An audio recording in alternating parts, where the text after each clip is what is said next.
Hvað segirðu Sibbi? Hvenær byrjaðir að koma svona fram í leikskóla og syngja fyrir börnin? Það orðin ansi mörg ár síðan. Þetta byrjaði bara þegar mín börn voru reyndar á Krók. Við erum á Laut náttúrulega núna.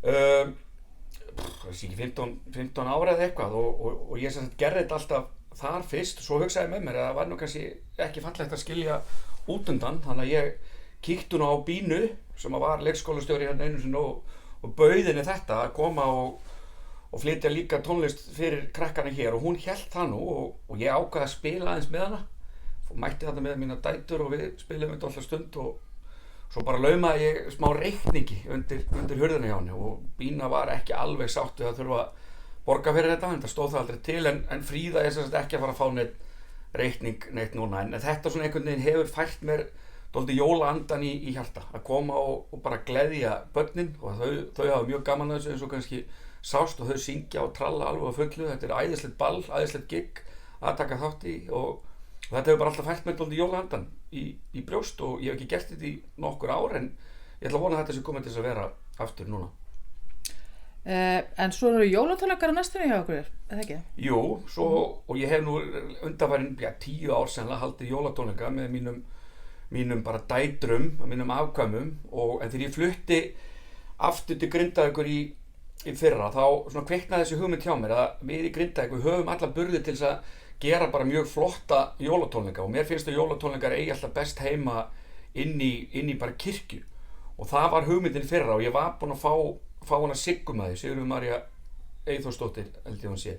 Hún er með bara einhverja mastersgráðu í að skipuleggja svona tónleika. Ég myndi aldrei geta haldið utan þetta allt einn held ég, þannig ég fekk hana með mér í liði fyrra og þá er uppleggið að svona styðjast við bara fólkið hér í Grindavík, söngvarar og tónlistafólk. Guðjón Sveinsson er til dæmis að sjá hljóð og semst tæknimál, Guðjón hennar Sólín og Svenna. En að fá líka einn þekktan úr væntanlega úr Reykjavík, þá oftast er það úr Reykjavík og í fyrra til dæmis var Páll Óskar búinn að boða komu sína og við ætluðum að gera þetta í bara Grindavíkur kirkju í fyrra. En það er víst ennþá svona ákveðin veira í gangi. Þannig að við gerðum þetta ekki, við vorum bara með svona streymistónleika í fyrra og það eru náttúrulega fjölda takmarkanir ennþá, það mega basically bara 50 manns vera í stað annars þarf að taka einhver hraðpróf og eitthvað dæmi. Þannig við ákveðum að gera þetta í nýjum glæsilegum sal á Fissás hjá Kára. Það er ótrúlega flottur salur og soundið þarna er eitthvað annað. Þannig ég hlakka gríðarlega til að gera þetta þar og ég lofa bara góðum tónleikum með því. Og hverjir koma fram? Þú og... Herðu, við feðgin, ég og Arni dóttir mín, þeir feðgar Ellert Jóhannsson og sonur hans, Bergsveinn held ég hann heiti. Ellert er náttúrulega frábær söngur eins og við vitum og sonur hans er hugsanlega föðurbetrungur að verða alveg eins og Arni mín er klárlega föðurbetrungur þegar kemur að söng. Og svo frændi minn Jón Emil, sonur Öllu heitinnar frænku og Kallabjarna. Og síðast en ekki síst Tommi Rafvirki. Og við vorum búin að fá þennan fræga söngvara, engin önnur en jólastjarnan Helga Möller ætlaði að koma en því miður þá boðaði hún forföll í gær þannig að hún er ekki að koma og við fórum á stúfana og endanum fengum við frábæra söngunu Stefania Svavarsdóttir, hún ætlar að heiðra okkur með nærveru sinni og söng og í hljómsveitinni, kannski má ekki gleyma því, engin annar en Maggi Kjartans sem stýrir henni og þar fyrir utan Ingólfur Sigurðsson á trommur, Nafnans Magnússon á bassa og Þorgils Björgvinsson sniglabandið á gítar og svo fæ ég eitthvað að skottast með á kassagítar líka og svo erum við öll að radda fyrir hvort annað og ég bara vil trúa því að við séum að fara að bjóða upp á mjög flotta tónleika. Og hvað nálgast maður miðana? Hvað nálgast maður miða?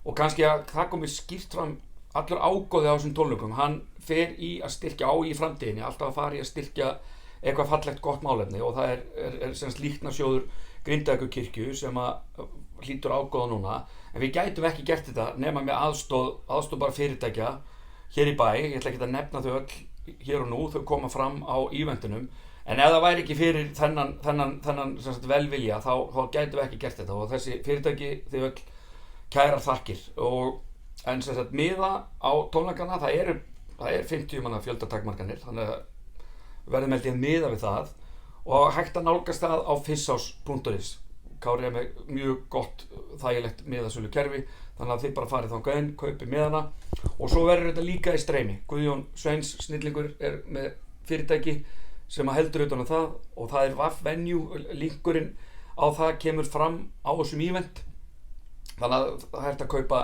streymi líka og miðaverði stilt í hóf, vill ég menna, 3.900 krónur inn á tónleikana en annars er þetta 2.490 til þess að kaupa streymi og þið munið það að þetta er alltaf að fara í þarft og gott málefni, þannig ég hvet alla til þess að mæta. Takk fyrir. Takk.